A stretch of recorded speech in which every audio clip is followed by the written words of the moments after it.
17 Americans were dead, 23 more were bleeding in the mud, and the bunker responsible hadn't even been scratched. Every weapon they had, rifles, mortars, tanks, naval guns, had failed. The timeline had collapsed. The commanders had given up, but a few miles away, sitting idle on a beach, was a weapon that could end this in 30 seconds. The problem: nobody was allowed to use it. This is the story of one man who looked at a direct order from a general and chose to ignore it. What happened next didn't just save a platoon. It rewrote the rules of war. The Pacific jungle was a graveyard.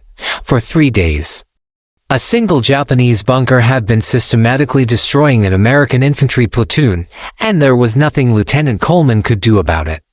The position was a masterpiece of defensive engineering, built directly into the ancient root system of a massive banyan tree, firing slits cut at ground level invisible until it was too late. Machine gun fire swept every approach from 3 directions simultaneously. Mortars were pre-zeroed on every piece of cover within range. The logs forming the bunker walls were 2 feet thick, rain-soaked, dense, almost alive. Rifle rounds didn't penetrate them. They disappeared into the wood like stones, dropped into water. Coleman had tried everything. His men had crawled through mud carrying demolition charges and been cut down before they got within throwing range. He had called for tank support. A Sherman rolled forward and took 3 direct hits from a hidden anti-tank gun. It reversed out of the kill zone with flames licking from its engine deck. He requested naval gunfire to close to friendly positions. Command said, "Request denied." 17 dead, 23 wounded.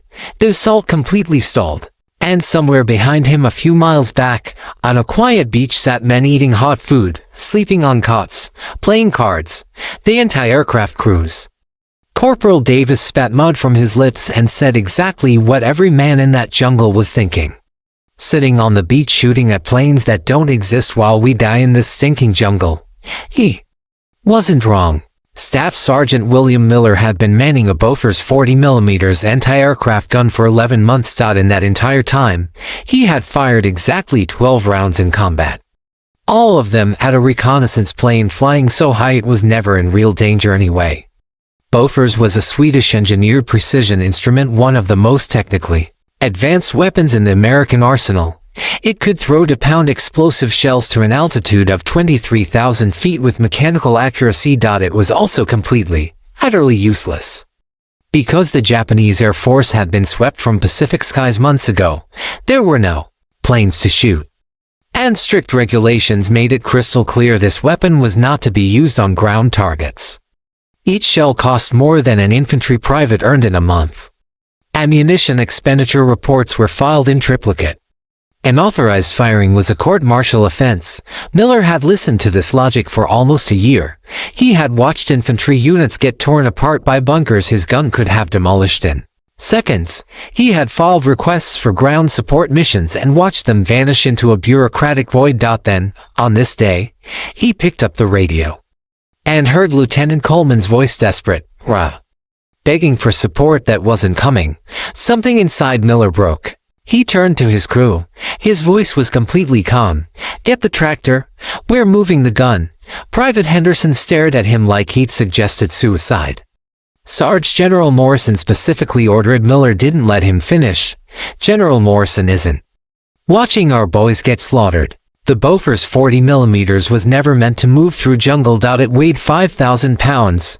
The barrel assembly alone was nearly a ton. The gun carriage had 4 wheels designed for flat roads, not mud, not roots, not the suffocating wall of Pacific jungle vegetation. Moving it 3 miles to the front line was, by any rational calculation, impossible. Miller's crew did it anyway. 6 hours. A captured Japanese truck where the path was wide enough. Pure muscle and cursing where it wasn't. Machetes hacking through vegetation. Palm logs laid down as makeshift roads across mud holes that swallowed men to the knee. The sun hammered down. Gunfire echoed from the ridge ahead. Every hour, the sounds got louder. When they finally broke through the tree line into Coleman's position, dragging this massive, impossible machine, the infantry just stared. Disbelief, desperate hope, both at the same time.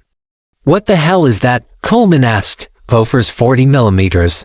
Miller replied. already directing his crew to set up today. It's an anti-bunker weapon. Coleman looked at the Japanese fortification. To feet of rain-soaked logs. 3 days of American blood. Can it penetrate those logs? Miller studied the bunker, the firing slits, the angles. He had never fired at a ground target in his life. He didn't have an answer. He had one thing instead, a decision already made. And a barrel already being aimed. Only one way to find out, he said. 200 yards. That was the distance Miller chose. Criminally close for a weapon designed to engage aircraft at thousands of feet. But in this jungle, with the canopy closing overhead, 200 yards was essentially point blank. The Japanese spotted them immediately. Rifle fire. Cracked from the tree line, a machine gun burst tore up the earth inches from Miller's boots. He didn't flinch. He centered the sights on the main firing slit and pressed the pedal.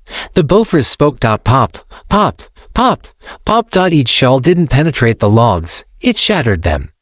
The 2-pound high explosive rounds designed to fragment aircraft aluminum hit the water-soaked wood and turned it into shrapnel. The bunker walls didn't develop holes. They exploded outward. Splinters the size of bayonets screamed in every direction. The Japanese machine gunner was killed by fragments of his own fortification. Then the barrel started to glow. Dull red, then bright red, then orange. Henderson screamed, "Sarge, we're cooking, a cook-off." If a round detonated from heat alone while still in the barrel, everyone within 20 feet died. "Keep firing," Miller roared. "We stop, we die. We keep shooting, we live." Then the Japanese came out of the jungle. A dozen soldiers, bayonets fixed, screaming. Miller swung the gun. The shells designed to kill aircraft began killing men. Each impact didn't just drop a soldier. Erased him. The charge lasted seconds, because after those seconds there was no one left to charge. The barrel was glowing white-orange. The paint on the gun shield was blistering. The wooden handles were on fire. "One more clip," Miller screamed. "Give me one more clip." Henderson slammed it in. Hands burned dry and didn't care. Miller emptied every last round into the bunker. The entire structure collapsed. Timber, earth, fire, silence. The machine gun stopped. The rifle fire stopped. The position that had killed 17 Americans and wounded 23 more was gone. Miller released the pedal. The only sounds left were crackling flames and birds, somewhere far away. Startled by the sudden quiet, the barrel was warped, physically bent by heat. The weapon would never fire again. Miller looked at it for a long moment. Then he looked at Lieutenant Coleman. "You just destroyed a $5,000 weapon." Miller didn't blink. "I just saved your platoon." The court-martial paperwork was filed. Destruction of government property, disobeying direct orders, unauthorized expenditure of ration ammunition. Miller was looking at 5 to 10 years in military prison. The paperwork disappeared. Nobody could explain where it went. Officers who had been certain of the charges suddenly couldn't remember filing them. Witnesses developed convenient amnesia. What did circulate were the numbers. Units with Bofors guns repurposed for ground support were taking 1/3 the casualties of units without them. Within 6 months the doctrine officially changed. Anti-aircraft weapons authorized for ground support. The criminal waste of government property became standard operating procedure. 2 decades later, in Vietnam, American forces carried a purpose-built weapon, twin 40mm cannons on an armored track chassis. They called it the M40 Duster. Those crews never knew about Miller. Never knew about the warped barrel or the vanished paperwork. But they knew the sound. Pop, pop, pop, pop. Miller finished the war as a technical sergeant. No medal. He never asked for one. The only thing he kept was a twisted piece of steel from that ruined barrel sitting on his desk until the day he died. When his children asked about it, he'd hold it up and smile. This is what happens when you care more about the mission than the manual. If this story hit you the way it hit me, smash that like button right now. Every like tells the algorithm that men like Miller deserve to be remembered. Not subscribed yet? Fix that, because next week, we're uncovering another weapon that generals tried to bury and drop. A comment answer honestly. If your barrel was glowing orange and enemy soldiers were charging your position, would you have kept firing or abandoned the gun? I want to know. See you in the next one.